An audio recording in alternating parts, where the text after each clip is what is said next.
Bonjour à tous et bienvenue sur la chaîne Wrestling Love. On se retrouve aujourd'hui pour une toute nouvelle vidéo. Et c'est une vidéo prono d'Impact Wrestling Hard to Kill, le premier des très gros shows de l'année pour Impact Wrestling. Et pour cette vidéo prono, je suis accompagné par Emile. Salut Emile. Nick Patrick. Ah là là, Manic qui est sur la carte, mais pas Nick Patrick. Bah si, Manic. Mais pas Nick Patrick. Non mais Oh là là. Alors, on l'a refait une troisième fois. Non, je rigole. Alors, du coup. Non. Du coup. Alors, ouais, Donc, du coup, on va déjà. Je vais déjà te poser une question. Alors, quelle est ta hype pour ce show, Emile? Ah, c'est un bon 8 sur 10. Ah. La kite. Oula, la kite. Oula, excusez-moi, j'ai pas dormi. La carte, c'est très sympa, ouais. Vraiment, y a rien à acheter. Hein. Ah, moi, j'ai un petit truc à acheter. Non, moi, j'ai un petit problème avec. Non, mais on en parlera, mais je dis juste par rapport à ma hype. J'ai un petit problème avec le fait que le titre World et les titres tag soient pas défendus à cause d'une compagnie assez tierce, dont je citerai le nom un peu plus tard dans la vidéo, et d'un catcheur qui s'appelle Kenny Omega et qui me casse les couilles. Donc, Est-ce que ça serait une compagnie en 3 lettres? Ouais, c'est une compagnie en 3 lettres qui commence par un A et qui finit par un W. Oh! La ATW. Non, allez. Oh! Bien joué! Alors, donc du coup, on va commencer les pronostics avec Teddy Dashwood et Caleb with a K contre Rosemary et Crazy Steve dans un Intergender Tag Team match. Moi, je vois Rosemary et Crazy Steve gagner tout simplement parce qu'à Genesis, on a pu voir une petite évolution dans le personnage de Crazy Steve. Et Rosemary, à mon avis, va être. Ouais, il est temps parce que là, c'était chaud. Et Rosemary, à mon avis, va être mieux bookée dans le futur que Teddy Dashwood. Puis Caleb Withoke dans Impact, il est même pas considéré comme un catcheur, donc je vois pas pourquoi cette équipe gagnerait. Donc je vais vers Rosemary et Crazy Steve. Puis là, il commence à y avoir un peu une mini-séparation entre Valkyrie et Rosemary. Enfin, pas vraiment, mais. Ouais, avec Valkyrie qui va un peu plus vers son objectif solo et le titre knockout, on en parlera un peu plus tard. Et donc Ouais. du coup, et Rosemary. Et du coup, je vois le même résultat, une victoire de Rosemary et Crazy Steve. Non, ouais, c'est un match qui a été annoncé un peu sur le tard, voilà. Mais, Ouais, on le pronostique sur le tas aussi. ah là là. Donc voilà pour ce premier match, il n'y a pas grand chose à dire dessus. Du coup, ensuite, on va passer à The Karate Man contre Ethan Page dans un singles match. Alors, ça risque d'être un match cinématique, parce qu'il faut savoir déjà que The Karate Man, c'est l'alter ego de Ethan Page, l'alter ego comédie d'Ethan Page. Et donc, moi, je vois une victoire du Karate Man. Alors, putain, j'allais dire la même. je vois une victoire du Karate Man parce que Ethan Page avec The North, enfin avec Josh Alexander au sein de The North, ça commence un peu à se séparer. Donc je vois Ethan Page reprendre une défaite contre Karate Man, histoire de faire un truc assez cinématique, comédie, et d'enfoncer encore plus Ethan Page vers le bas et qu'il perde contre Moi, je vois une victoire Karate de Man. Karate Man parce que Ethan Page, il entendait dans sa tête. Oh putain, c'est Randy Orton! Voilà. Bon, ouais. Et non, parce que Ethan Page, bah, il pourrait bientôt se barrer. Donc, je sais pas, pourquoi pas faire perdre Ethan Page contre lui-même pour le rendre over. Ouais. C'est les tactiques de journal wrestling. Ah là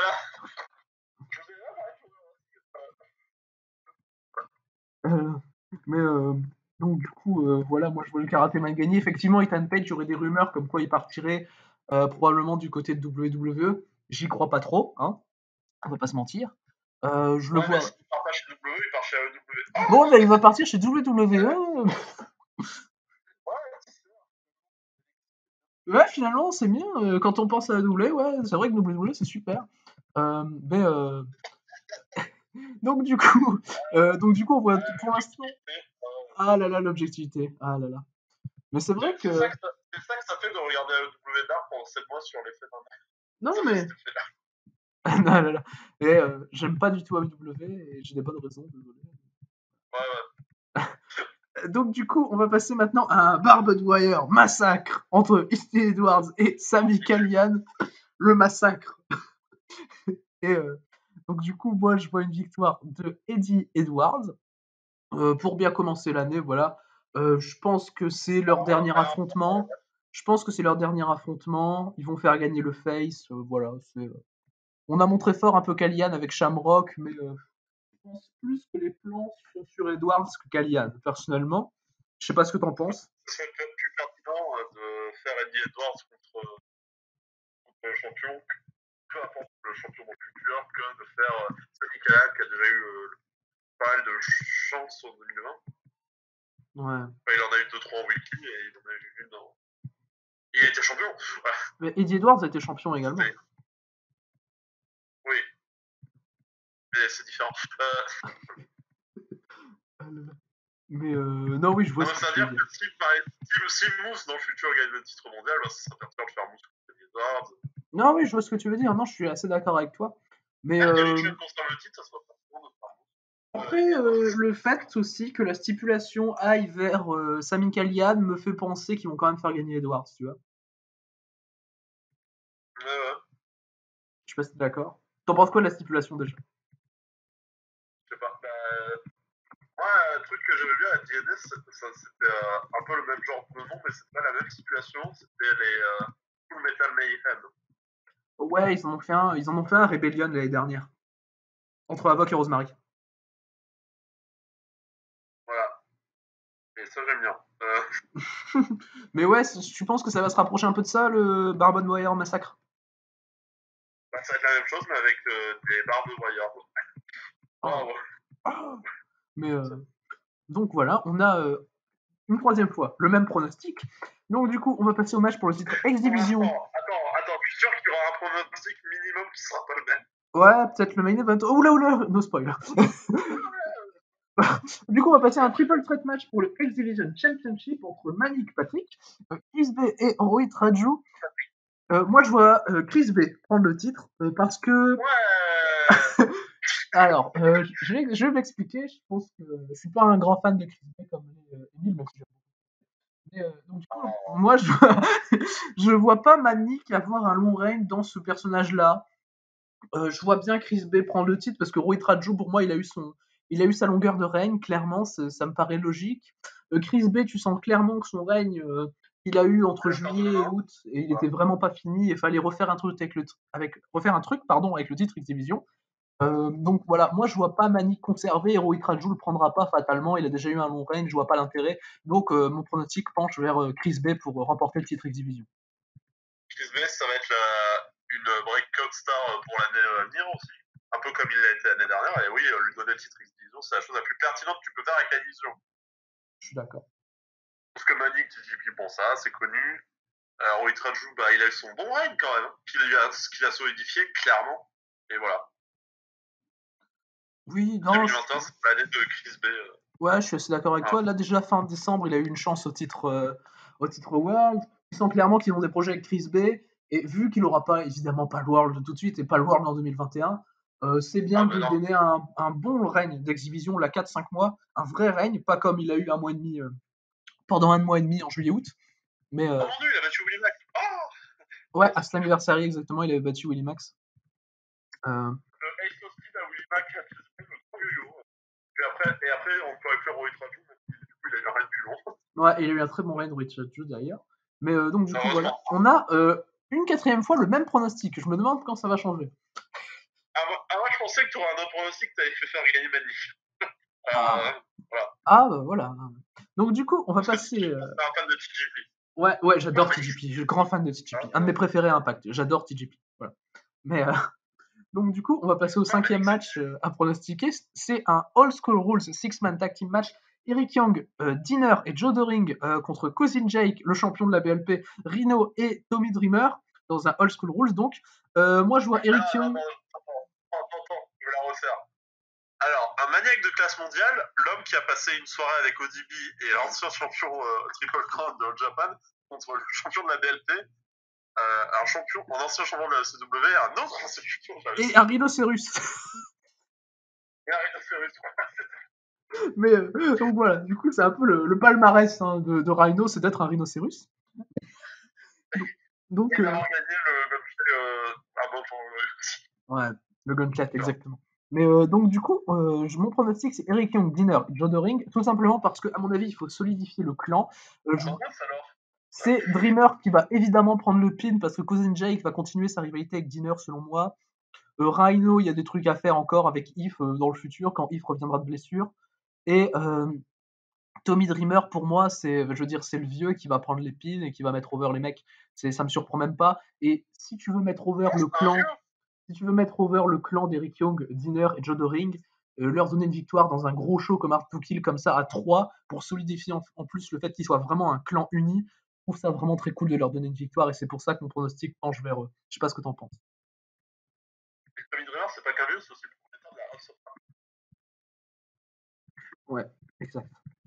Oui, c'est alors un pronostic similaire encore. Ah mince. C'est vraiment prévisible ce show. Ah là là. Bah depuis qu'il y a W Impact, ça devient prévisible. Et moi j'aimerais bien que Joe Doring voilà. Ouais, pourquoi pas. Bah ouais. Bah ouais, moi j'aimerais bien que ce soit Dinner, personnellement. On l'a vraiment pas beaucoup vu, même je crois pas qu'on l'ait vu catcher encore. Si, il a catché en tag, Ouais, mais voilà. On l'a pas vu beaucoup. Bah là aussi c'est du tag. Ouais, mais on l'a pas vu briller, voilà. Mais voilà, du coup, moi j'aimerais bien que ce soit Dinner qui passe le pin. une victoire des maniaques de classe mondiale. Ouais. Mais moi j'aimerais bien que ce soit Dinner qui passe le pin compte tenu de son récent heel turn, voilà. Ah. Voilà. Donc du coup je pense que c'est tout pour ce match. On va passer maintenant à la finale du tournoi pour les titres Impact Knockouts Tag Team Championship qui reviennent donc les derniers champions, les anciens champions étant ODB et Eric Young. Non, c'est un tournoi pour les titres vacants. Après le match où il y a Eric Young et l'homme qui a passé une nuit avec ODB. Magnifique transition. Ouais, effectivement. Donc du coup, les titres sont vacants, c'est un tournoi pour réintroduire les titres. Un tournoi qui a commencé aux alentours du mois de novembre. C'est Havok et Nevea contre Kira Hogan et Tasha Steelz. Je vois personnellement Kira Hogan et Tasha Steelz remporter les titres. Étant donné que... Et quoi? On a encore le même pronostic. Ah, donc du coup, Havok et Nevea, c'est des meufs que tu peux mettre ailleurs, que tu as toujours mis avec Rosemary en programme, avec Soo Young qui est maintenant Suzanne. Je veux dire, tu vas les mettre ailleurs. Havok et Nevea, fatalement, elles vont aller ailleurs, fatalement. Et Kira Hogan et Tasha Steelz, mine de rien, le fait qu'elles se retrouvent en finale, c'est pas un hasard. C'est pas une équipe qui a été spécialement mise en avant avant ce tournoi. Et le fait qu'ils soient en finale, je pense que c'est pour les mettre premiers champions. Surtout que c'est plus jeune de mettre. On met en avant plus jeune si on met en avant Hogan et Steelz que si on met en avant Havok et Nevea. Nevea qui est quand même assez expérimentée puisqu'elle était première championne tag de chez Shimmer. Donc ça date d'il y a très longtemps. Mais voilà, Kira Hogan et Tasha Steelz sont mon pronostic parce que c'est pas un hasard si elles sont mises en avant selon moi. Et puis elles ont quand même battu Valkyrie et Rosemary, même si c'était un peu gauche. Ouais. Donc déjà le fait d'éliminer les favorites, pour moi c'est pas un hasard, vu que c'était mes secondes favorites, du coup ouais, c'est pas la victoire de Kira Hogan et Tasha Steelz. Kira Hogan comme ça va la build pour plus tard. Ouais, je pense pas qu'elles auront un long règne. Je pense pas qu'elles auront un long règne, honnêtement. Quoi? Je ne pense pas qu'elles auront un long règne. Non, mais j'en sais rien. On n'en sait pas trop encore sur cette division Knockout Tag en 2021, mais ouais, Kira Hogan, elle aura un shot pour le titre Knockout plus tard. Oui, c'est sûr. Même pourquoi pas Tasha Steelz. Oh. En weekly. Ouais. Peut-être qu'elles auront un 2 contre 1. Comme Bailey contre Alexa Bliss et Nikki Cross. Oula. Comme les cool. Ouais. Donc. Et on va passer au main event. Ah non, il y a encore un match avant le main event. Non. Deonna Purrazzo qui va défendre le titre Knockouts contre Taya Valkyrie. Le work rate. Le work rate, très bon en fait. Ouais, Deonna Purrazzo qui va défendre le titre contre Taya Valkyrie. Grosse affiche pour le titre Knockout. Ça rigole pas, effectivement. Là, en termes de work rate, ça va assez loin, surtout du côté de Deonna Purrazzo. Ouais. Donc, du coup, Deonna Purrazzo, qui est mon pronostic, je pense qu'elle va évidemment conserver le titre. Elle a perdu le titre pour le récupérer contre Soo Young. Je pense pas que c'est pour le repère derrière, très proche de son regain du titre. Je pense que Purrazzo, cette fois-ci, va s'installer longtemps dans la division comme l'a fait Taya Valkyrie. Il y avait un projet avorté avec Kairi, ils n'ont pas pu le faire. Ouais. Oui, non, effectivement. Et d'ailleurs, j'espère que Kylie Ray reviendra pour reprendre le titre à Deonna Purrazzo, d'ailleurs, au passage. Ouais, bon, je suis pas très confiant. Taya Oui, Valkyrie voilà, aussi. pareil, Deonna Purrazzo qui gagne. Il faut qu'elle ait un bon règne, comme ça, dès que la meuf là-bas, bam, le push. Ouais, c'est clair. Et Taya Valkyrie, c'est une meuf, il y a tout juste un an, elle avait un an de règne knockout. Je veux dire, il n'y a pas besoin de lui redonner un règne, pour moi. Enfin, de sitôt. Tu peux attendre encore un an ou deux avant de lui redonner un règne, il n'y a pas de souci. Taya Valkyrie, c'est de toute façon la meuf la plus crédible dans ta division knockout. Et le fait que Purrazzo la batte, ça va vraiment élever son règne selon moi, et c'est pour ça que je pronostique Deonna Purrazzo, et qu'on a une 7e fois le même pronostic. Alors d'ailleurs, maintenant que t'en parles, ça me fait penser que avant cette dernière année d'Impact, en 2020, les gens qui ont battu des gens qui avaient des gros raids, étonnamment, ils ne sont pas allés loin. Willie Mack, il a perdu contre Chris Bay un mois après. Non, pas 3 mois après.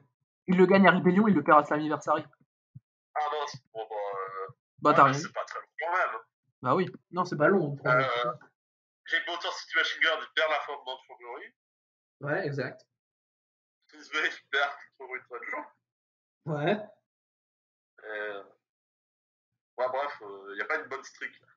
Non. Ah oui, et Jordan Grace, elle perd contre Noah Purrazzo. Ouais, exact, elle le perd à. Ouais, mais ça va, elle a eu un long règne, Jordan Grace, elle a eu 6 mois de règne. Ah bon? Bah, elle le prend en février, dans les impacts, ils étaient au Mexique, et elle le perd à Slammiversary contre Purrazzo. Ouais, bon. Donc pas Grace, voilà. Event, Ah là là. Du coup, on va faire la transition pour le main event. La non-hype totale. Kenny Omega et les Good Brothers. Kenny Omega qui catch, on le rappelle, à la ATW. Non, mais à la AEW, donc la AEW qui a un peu niqué Impact ces dernières semaines avec leur partenariat. AEW qui font leur pub de 5 minutes pendant les shows et Impact qui a rien en retour. Et Kenny Omega, le champion du monde.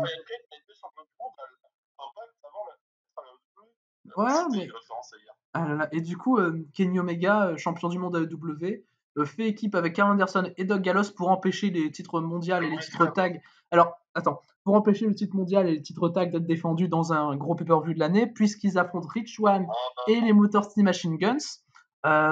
Donc, du coup, alors, ce match que je trouve absolument abject d'être sur la carte d'un aussi gros pay-per-view, je pronostique Rich Swann et les Motor City Machine Guns tout simplement parce que il faut. Parce que tout simplement, tu es Impact, tu solidifies Impact, point. Tu donnes des challengers au titre tag. Si je veux dire, sinon, ça sert à rien du tout. C'est les Motor City Machine Guns qui doivent pin l'un des deux Good Brothers. Je pense que ce sera plus Doug Gallows vu que Machine Guns vient de se faire pin en weekly par Rich Swann.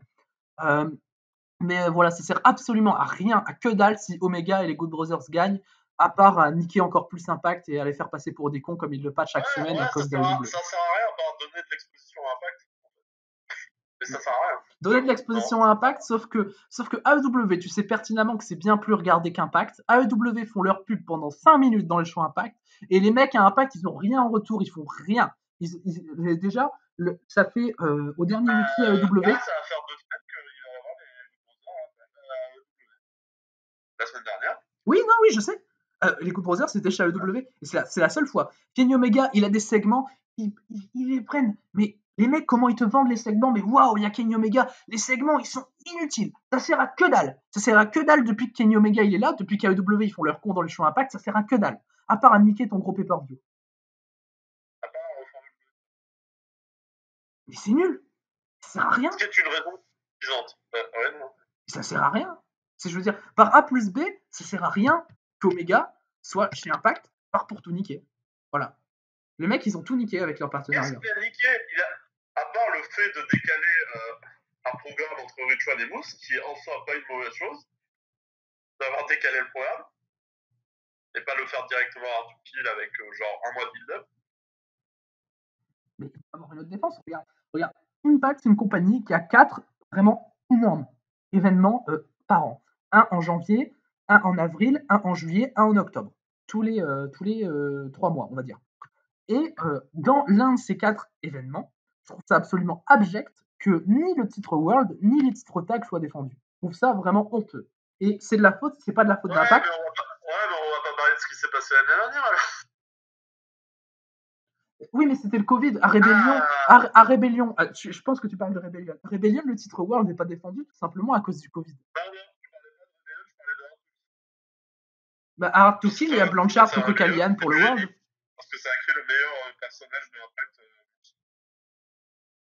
Et Hard to Kill, il y a eu Blanchard contre Kallian pour le World. Ouais. Bah, le titre World était défendu.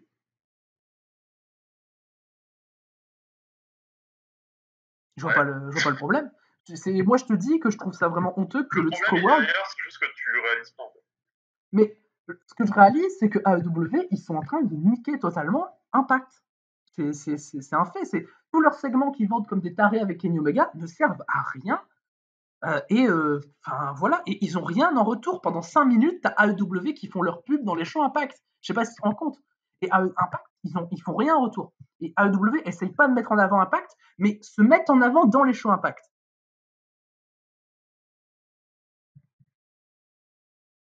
De toute façon, le Bullet Club va gagner parce que Kenny Omega est dans le match. Voilà. Et bah, c'est la conclusion de la vidéo. Bah, moi, je me dis, écoute, écoute, si c'est ça qui arrive, franchement, c'est honteux. Et c'est pour ça que je me dis, écoute, si ton match doit servir à quelque chose, fatalement, ton main event de pay-per-view doit servir à quelque chose. Fais gagner les Motor Steam Machine Guns pour leur donner une chance au titre des Good Brothers, si c'est qu'à ça que ça doit servir. Alors Sauve après, le truc. je tiens à dire une chose, c'est que la dernière fois qu'il y a eu beaucoup de sur un gros show, qu'il y a eu la promo centrée sur un catcheur, bah, le catcheur en question a perdu. Je dois le rappeler.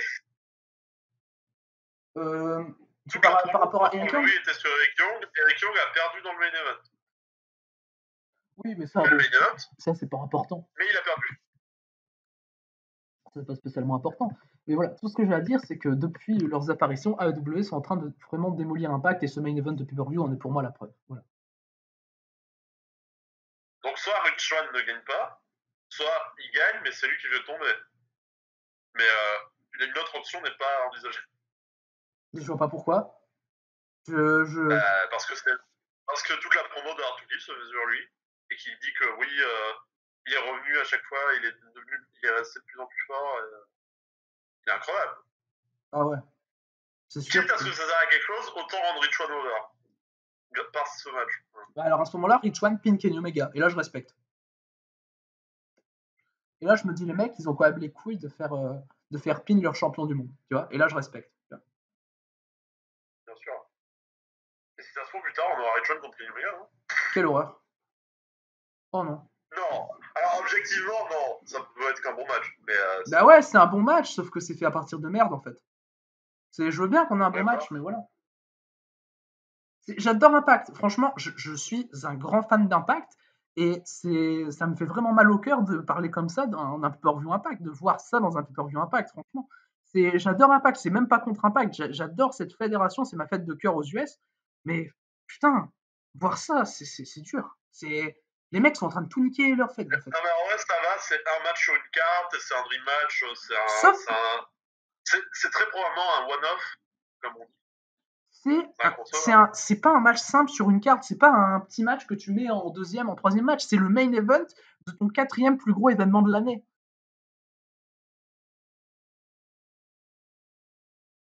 Je sais pas si tu te rends compte de l'importance que ça a. Et l'importance que ça a, que ce soit pas un match de championnat mondial, moi je trouve ça honteux. Je pense que toi, tu te rends pas compte de l'importance que ça a, symboliquement, de voir ça en 2025. Mais je me rends juste compte que c'est en train de niquer Impact. Mais en quoi c'est niquer Impact ? Bon, à part tous les connards sur le chat d'Impact, ça on peut s'en passer. Qu'est-ce que ça a fait de mal en soi ? Rien. C'est juste que maintenant, t'as Kenny Omega dans son buste. Mais c'est juste qu'AEW sont en train de prendre tout sur eux. Franchement, le but de ce partenariat, AEW c'est quand même une bien plus grosse compagnie qu'Impact. Le but de ce partenariat, c'est de mettre un peu over Impact. Et ça fait tout sauf ça. C'est AEW, ils viennent, ils font les sensus, ils niquent un main event de pay-per-view, ils font leur pub pendant 2 fois par show là. Et Impact, ils ont rien en retour, ils ont fait venir 2 mecs à AEW. Ok, c'est cool, c'est cool. Encore heureux qu'il y a ça. Mais en attendant, il faut évoluer un peu. Le partenariat, il est vraiment à sens unique en ce moment. Et c'est juste favorable à AEW. Et c'est pas dans un pay-per-view AEW que tu verras un 3 contre 3 où ton World sera pas défendu. C'est pas dans un pay-per-view AEW que tu verras ça, c'est dans un pay-per-view Impact. Parce que Impact, c'est dans l'esprit d'AEW des merdes. Voilà. ça, c'est Tony Khan qui fait le heal, c'est bon. Donc tu m'expliques que Tony Khan qui Et fait puis, le... alors, Quoi? ouais, non, mais. Et puis tu dis que c'est AEW qui est en train de niquer Impact, mais c'est Impact qui s'est niqué en voulant faire ça, hein. C'est eux qui ont accepté. C'est Scott d'abord, hein. Mais ça Ou n'empêche c'est qui? pas la finalité du truc. Ça n'empêche pas que dans la finalité, AEW, c'est de leur faute si Impact c'est comme ça en ce moment. Ouais, bah non. Bah pourquoi non?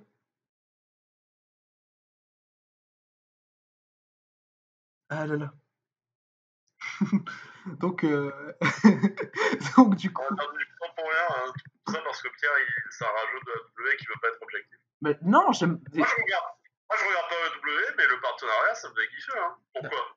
Moi, je regarde plus Le le Bullet W. Club, c'est sympa. Ouais. Disons que, voilà, Bullet Club, c'est Voilà. Bullet Club. Et Moi, je suis pas particulièrement en marque du Bullet Club. La preuve, je préfère le Conrad de loin. bah ouais, bah encore heureux, le Bullet Club, en ce moment, si tu préfères sur les bases japonaises, c'est chaud quand même, les mecs. Oh, la hit. Mais d'ailleurs, je suis sûr que tu vas te plaindre de la même manière lorsque ce sera les Good Brothers qui iront à New Japan, parce que c'est une clause dans leur contrat. Et là, ça va encore te déranger, alors que c'est pas spécialement dérangeant. Bah, disons que c'est dérangeant quand parmi toutes les équipes que tu as sur Terre, tu fais venir des gaijins, encore plus de gaijins, toujours plus de gaijins, quoi. Disons que c'est un peu dérangeant. Bon, après, en ce moment, New Japan, il n'y a pas particulièrement Gaijin, la plupart se sont barrés. Il n'y a pas particulièrement de gaijins. Il y a plus de gaijins que dans toutes les compagnies japonaises réunies. C'est pas le contraire. Mais je veux dire, par rapport à avant, par rapport à l'époque du Bullet Club de Kenny Omega, on va en parler. Ah là là. Oui, non, ça, Il n'y effectivement. a plus Cody, il n'y a plus les Young Bucks, il n'y a plus Kenny Omega. Effectivement, ouais. Il n'y a peut-être plus Jay White. Il n'y a plus Lance Archer. Non, ouais. Bon, il y a Jeff Cobb. On a récupéré Jeff Cobb. Rocky Romero. Non, mais Rocky Romero, c'est pas dérangeant. Non, il est super, Rocky Romero. Mais donc du coup... C'est Yoichi et Rocky Romero. Donc du coup, voilà, on a le seul pronostic de différent pour cette fois. Voilà. Le main event, c'est le seul pronostic qu'on a de différent. On a fait... Winner takes all, hein. On a fait un petit débat qui était bien sympa, assez utile d'en faire. Des fois, des débats, c'est Mais pour on ça. en refera dans la vidéo Dragon Gate. Non, mais voilà. Ah là là, mais du coup, voilà, un petit débat qui était bien utile, voilà, pour pas débattre sur le main event d'Hard to Kill et sur le pay-per-view. Donc du coup, c'est la fin de cette vidéo prono. Merci Émile d'avoir bien voulu participer à cette vidéo avec moi. Et d'ici la prochaine vidéo, je vous dis à la prochaine. Et bonne nuit à Osaka.